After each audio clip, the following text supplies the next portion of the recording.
kita akan mulai pembelajaran. Nanti saya akan menyampaikan materi kepada teman-teman semua. Sebelum itu mungkin kita kenalan dulu ya, biar kita saling kenal. Dari saya sendiri, saya Nadia Rizky, di sini dari Universitas Pendidikan Indonesia. Boleh lanjut ke teman-temannya, mungkin dari siapa dulu yang mau kenalan? Dari kanan dulu. Boleh. Alif aja. Aduh, dari kanan dulu tuh. Dari tengah deh, dari yang tengah boleh kenalan dulu. Perkenalkan, saya Siska Amelia. Perkenalkan, saya Feby Febrianti. Perkenalkan, saya Alif Asofa. Oke, nah kan jadi kan kita lebih kenal, jadi udah tahu kan namanya. Jadi kali ini di sini saya akan menjelaskan terkait kesehatan mental, karena kan sebelumnya yang kita tahu setelah masa pandemi itu kan banyak banget orang-orang yang ngerasa dirinya tuh agak sedikit stres karena kan harus beradaptasi dengan kebiasaan barunya yang biasanya kita bisa bersosialisasi dengan orang banyak. Ini tiba-tiba kita tuh kayak dikurung gitu di rumah, nggak boleh kemana-mana. Nah, kayak di sini jadi sebelumnya teman-teman udah tahu belum sih apa sih dari kesehatan mental itu sendiri? Mungkin ada yang tahu dan bisa jawab sebelum kita masuk ke materi intinya ya. Coba di sini siapa aja deh, random aja yang bisa jawab. Apa sih kesehatan mental itu menurut teman-teman tuh? Gimana sih orang yang bisa menjaga kesehatan mentalnya, atau tanda-tanda orang yang kesehatan mentalnya terganggu tuh biasanya seperti apa? Yang gampang emosi sih kalau tanda-tanda orang yang kesehatan mental terganggu. Ya bagus. Ada yang lain menurut yang lain? Kira-kira? Gampang stres. Bisa jadi, oke. Kita langsung masuk aja ya ke materi awal. Jadi sebelumnya kelihatan nggak teman-teman? Enggak. Kelihatan? Enggak. Ya udah kayak di sini. Jadi kesehatan mental pada remaja itu digambarkan seperti roller coaster. Jadi ada beberapa situasi yang membuat emosi dia sedikit memuncak, tiba-tiba emosinya langsung turun down begitu aja, dan psikologis yang kadang sangat tinggi dan terkadang sangat rendah.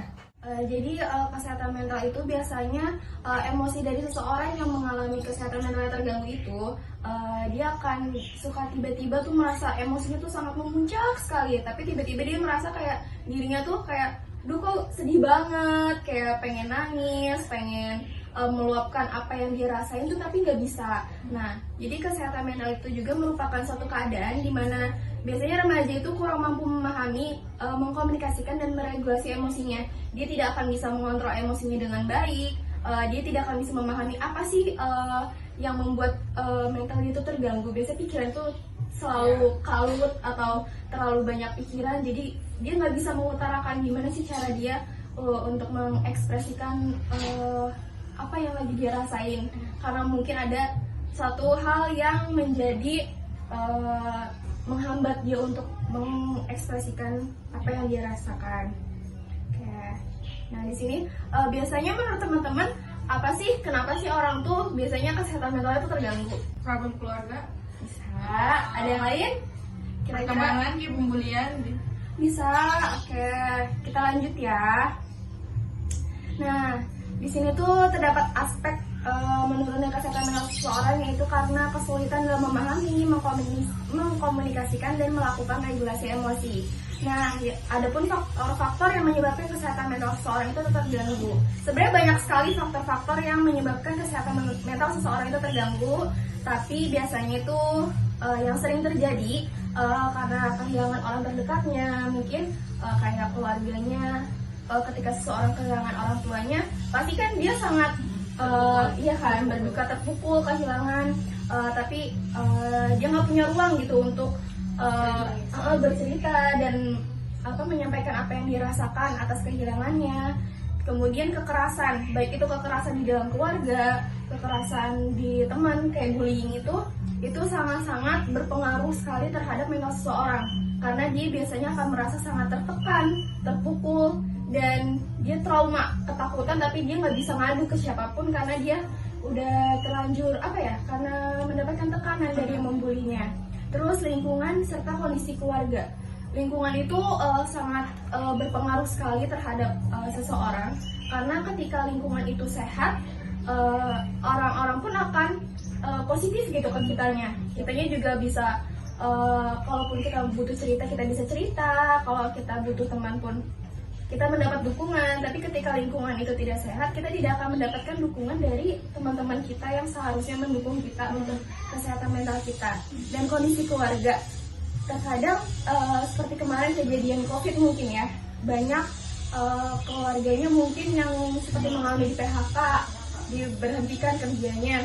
Itu kan pasti kondisi ekonomi akan menurun sekali kan, menurun secara drastis. Nah, di situ tuh pasti kita kadang suka kayak mikir, duh gimana ya caranya buat dapat penghasilan lagi, gimana ya untuk membantu perekonomian keluarga lagi. Nah, terkadang dari pemikiran itu kita benar-benar mikir terus gimana ya caranya gimana, tapi kita nggak dapat solusi. Itu kan menghampiri pikiran kita. Di situ bisa jadi kesehatan mental kita terganggu, karena pasti jam tidur kita juga tidak normal. Terus mau kita sharing pun kita terbatas kan, karena nggak bisa kemana-mana. Oke. Sebelumnya teman-teman tahu nggak sih apa aja sih yang termasuk ke dalam macam-macam gangguan mental? CMT. Ya. Ada lagi? Apa ya? Kayaknya udah deh. Oke. Di sini kita bahas secara dasarnya aja. Dasar-dasarnya apa ya? Depresi. Nah, siapa di sini yang suka kayak dikit-dikit kepikiran, dikit kayak aduh aku stres nih kayaknya kan, suka kayak gitu. Nah, jadi di sini yang pertama ada depresi, di mana depresi itu lebih ke gangguan suasana hati. Seseorang yang mengalami depresi itu menyebabkan penderitanya terus-menerus bisa merasa sedih sebenarnya. Bisa juga dia merasa putus asa kalau misalnya udah kayak buntu banget nih, gue nggak tahu harus gimana lagi. Dia jadi kayak apa ya? Sebenarnya penyakit itu kan dari pikiran kita ya. Kalau misalnya kita udah pikiran kitanya kalut, kita nggak punya jalan keluar, pasti kita kadang merasa stres. Terus sering kali kita suka bengong, kayak bengong tapi kita nggak tahu pikiran kita kemana. Itu udah termasuk salah satu depresi. Tapi itu juga ada tingkatan-tingkatannya. Gak bisa kita mendiagnosa diri kita sendiri kayak kayaknya gue depresi deh. Itu tuh ada ininya sendiri ya. Terus yang kedua skizofrenia. Pasti teman-teman di sini pernah dengar kan? Skizofrenia. Gangguan ini tuh biasanya menimbulkan si penderitanya itu halusinasi, delusi, dan dia biasanya tidak bisa membedakan mana yang kenyataan dengan mana yang halusinasinya dia. Dia tidak bisa membedakan ini tuh sebenarnya kejadian nyata atau enggak sih, ini sebenarnya tuh halusinasi dianya aja atau enggak sih. Jadi itu lebih ke pikiran dia yang sering berhalusinasi.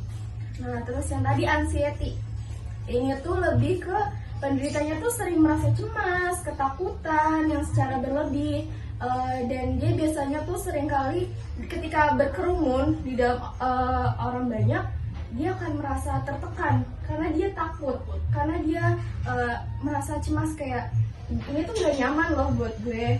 Nah, terus yang selanjutnya itu ada bipolar, dimana gangguan itu si penderitanya merasa sangat sedih dan putus asa dalam kurun waktu tertentu, kemudian menjadi sangat senang di dalam waktu yang tertentu.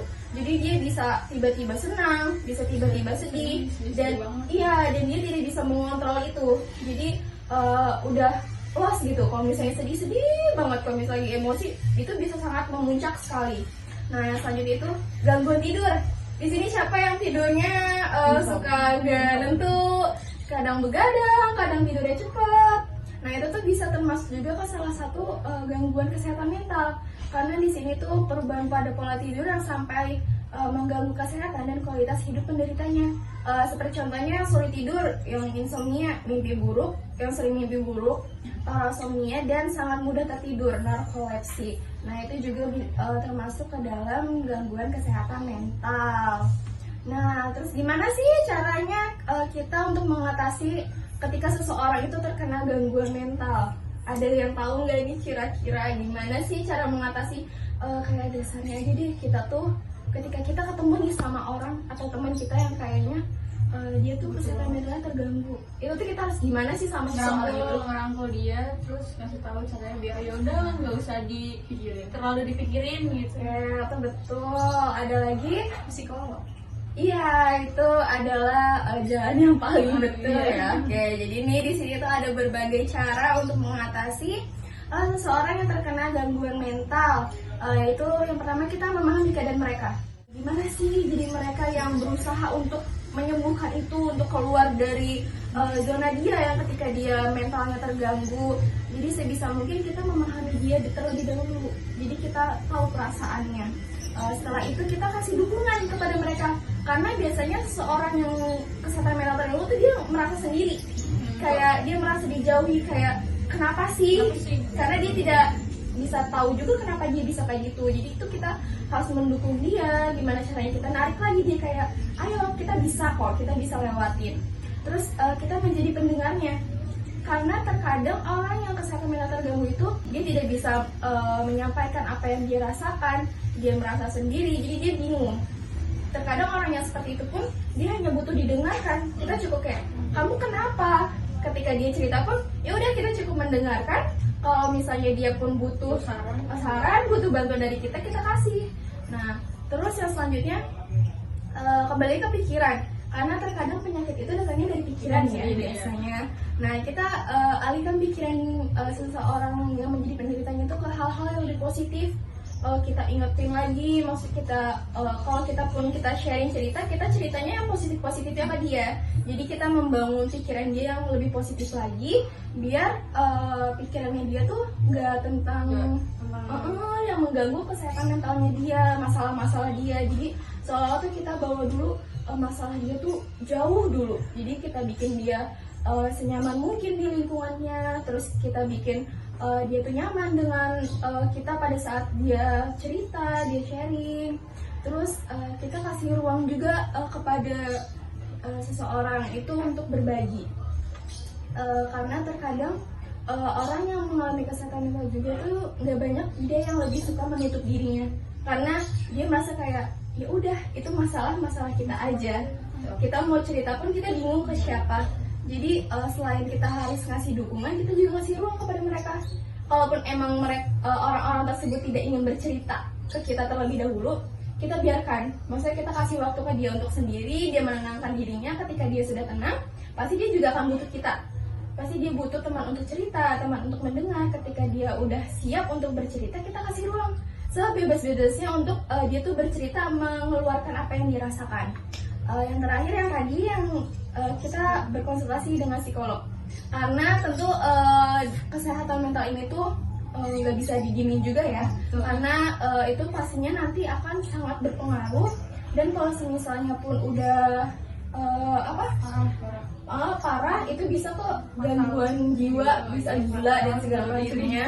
Iya, bisa bunuh diri kalau misalnya putus asa. Jadi harus ketika kita ngerasa kayaknya ini orang butuh bantuan dari psikiater, psikolog, itu kita ajak dengan cara yang halus, dengan cara yang tetap menenangkan dia, meyakinkan kalau misalnya ke psikolog pun bukan untuk didiagnosa atau gimana-gimana, cuman untuk kita sekedar curhat, bercerita. Karena biasanya kalau kita bawa ke psikolog pun, psikolog akan menanyakan kita kenapa, kita bercerita kepada dia, kepada orang yang lebih paham, kemudian psikolog pun akan memberikan ruang sebebas-bebasnya kepada seseorang itu untuk dia bercerita, berkeluh kesah dulu apa yang menjadi dia merasa takut, dia merasa cemas. Jadi nanti ketika sudah bercerita, baru biasanya psikolog pun akan tahu ini orang ini tuh kenapa dan bisa diagnosanya apa, seperti itu. Oke. Nah, mungkin untuk materinya segini aja dari teman-teman. Mungkin kalau misalnya dia mau bertanya boleh seputar yang tadi dijelaskan atau mungkin pengalaman pribadi ya yang nggak ngerasa. Kalau misalkan kan tadi kan kita harus memberikan ruang untuk berbagi ya, terus kayak orangnya tuh nggak mau cerita ke kita gitu. Nah terus kita kan harus nunggu dia buat tenang dulu. Nah takutnya karena banyak yang terjadi, dia bukannya tenang tapi malah ngelakuin hal-hal yang di luar kendalinya dia tuh, kayak bunuh diri. Nah itu sih kita harus kayak gimana, kita juga kadang kan jadi temennya misalnya kan juga serba salah gitu. Berarti ke intinya gimana kalau misalnya dia tetap nggak mau bercerita, misalnya kita ada kasih ruang. Oke, itu balik lagi ke kitanya juga. Mungkin kita sebagai teman terdekatnya yang bisa jadi teman ceritanya. Kalau misalnya dia pun nggak mau bercerita, kita kasih waktu dia sendiri dulu, tapi tetap kita temanin. Jadi dia tuh tetap dalam pengawasan kita. Semisal pun dia melakukan hal-hal di luar kendalinya dia, kita bisa menahan itu, jadi kita bisa mencegahnya. Terkadang orang seperti itu juga kalau misalnya dia tidak mau bercerita, dia butuh teman. Jadi kita duduk kayak gini pun dia udah merasa jauh lebih tenang, karena dia ngerasa dia nggak sendiri. Ada kok yang di samping nemenin kita. Kalau misalnya dia sudah lebih tenang, dia merasa ada teman, dia mulai nyaman dengan keadaannya juga, pasti dia perlahan-lahan mulai cerita ke kita, atau mungkin bisa kita pancing juga dengan kata, kamu udah jauh lebih tenang belum? Kamu siap bercerita dengan saya nggak? Kalau misalnya dia pun belum siap, oke, saya kasih kamu waktu untuk menenangkan diri kamu terlebih dahulu, tapi saya di sini akan nemenin kamu terus. Jadi kita sebisa mungkin bawa keadaan itu yang benar-benar bikin dia nyaman, bikin dia tenang. Kalaupun kita mengingatkan dengan kata-kata yang sehalus mungkin, jangan sampai kita tuh benar-benar sampai sedikit melukai perasaan yang lagi membuat dia tersinggung, karena orang yang kayak gitu tuh sangat-sangat sensitif. Dia lebih mudah tersinggung, dia lebih mudah merasa kayak tidak bisa mengontrolkan emosinya. Jadi sebisa mungkin kita dengan pertanyaannya pun pertanyaan yang dengan kalimat yang halus dan tidak memojoki dia, dan seolah-olah tuh kita kayak ayo dong mau cerita, ada gue nih, nah gue masa udah kesini lu gak mau cerita sih. Kalau misalnya kayak gitu kan dia merasa lebih tertekan, karena kayak jadi kayak gitu, kurang lebih sih seperti itu. Aku nanya dong. Boleh. Misal nih kayak aku punya gangguan, punya penyakit lah ya, kayak stres atau apa. Nah tapi aku tuh gak bisa buat kayak ngomong ke teman, soalnya punya pikiran kayak takut temen nih bakalan ikut terbebani.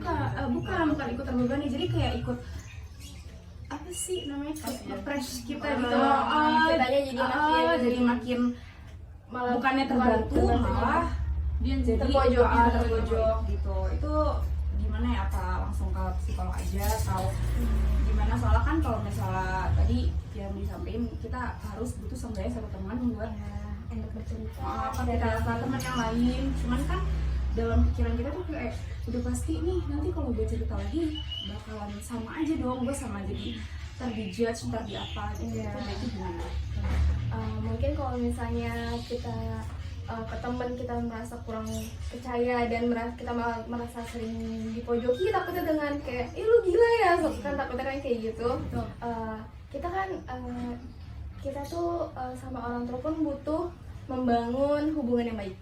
Jadi sebenarnya ketika kita punya masalah, ketika kita ada hal yang membuat kita stres, kita sebelum ke teman biasanya kita lebih baik lainnya ke orang tua, karena orang tua pun akan lebih tahu gimana perasaan seorang anaknya. Ini misalnya kita sebagai anak ya, jadi kita bercerita kepada orang tua kita terbuka kepada orang tua kita kayak ayah, mama, atau ibu, bapak, gimana ya, aku lagi kayak gini, saya lagi merasa seperti ini, gimana ya jalan keluarnya ketika misalnya kita udah buntu, terus kita misalnya merasa kita udah stres banget. Misalnya orang tua pun bisa kita ajak sharing, bisa kita ajak cerita, kita ajak berdiskusi, itu akan jauh merasa kita lebih tenang. Karena orang tua pun terkadang lebih tahu perasaan anaknya tuh seperti apa. Terkadang orang tua juga bisa melihat kayak ini kayaknya anak gue ada sesuatu, ini anak gue nih kenapa. Kalau misalnya pun emang kita merasa kita tidak mendapatkan apa yang kita inginkan gitu, jadi kita malah merasa kita lebih tertekan atau kita lebih terganggu, bisa kita bercerita ke orang yang lebih paham kepada hal itu.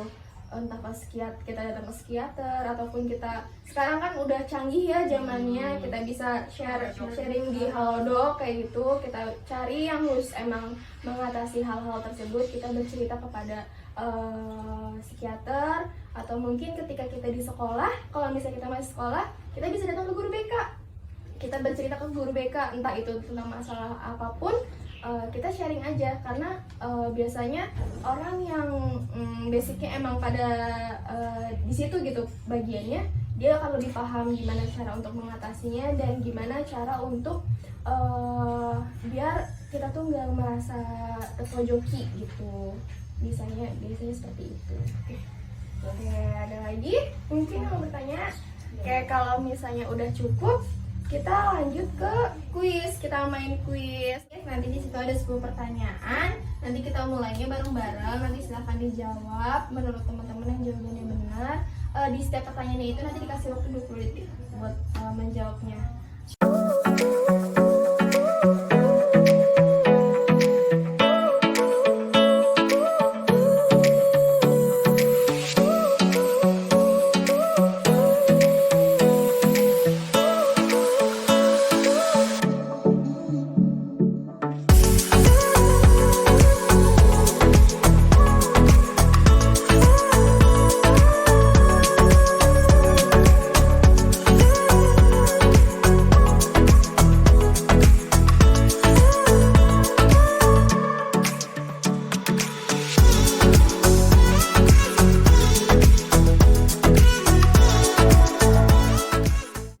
Di sini aku mau ucap terima kasih buat teman-teman semua yang udah berpartisipasi, ikut aktif buat pembelajaran kali ini terkait kesehatan mental. Jadi seenggaknya teman-teman juga udah tahu gimana sih dasar-dasar kita untuk mengatasi atau mencegah biar kita tuh mentalnya tetap sehat, tetap terjaga.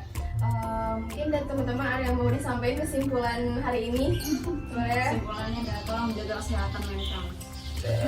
Ada lagi yang mau nyampein? Jangan terlalu dipikirin masalahnya. Oke, Stres. terima kasih buat teman-teman semua. Mungkin dari aku sekian. Assalamualaikum warahmatullahi wabarakatuh. Dadah.